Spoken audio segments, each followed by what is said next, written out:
I'd probably start with the dismaying. So basically nothing works in most places. Environmental quality is horrible. Inequality and poverty are increasing. Our governance frame is about 30 years old and not working. And there are very few places in which everything can come together. And I think the other thing that really sort of challenges us is that our imaginaries either come from the deep past or from other places, which in effect means that we're quite lost. I would say we're probably even more lost than the Chinese were in the 1990s. On the positive side, there's tremendous change happening everywhere, especially in smaller places. And you can see that when you travel to small towns across the country. There's economic change happening, there's even social change happening.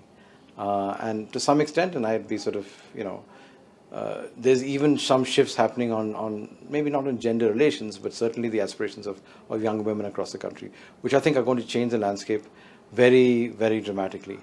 The issue for us is that we're not able to track these changes very well. Much of the writing, a lot of the research is very fragmented because our institutions kind of, require us to work on particular sets of questions.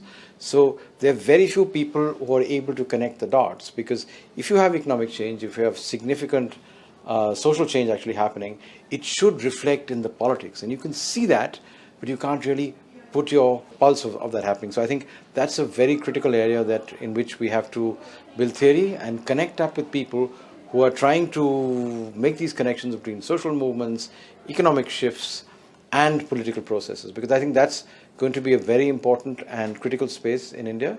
And we have, I would say, limited scholarship and a big disjunct between how one theorizes and what's happening on the ground. So I think in some ways it might be interesting for us to go back to where a lot of the social sciences were like in the 70s, in the middle of the post or during the emergency, in terms of the ferment that happened at that time. Because in some ways we're not so different.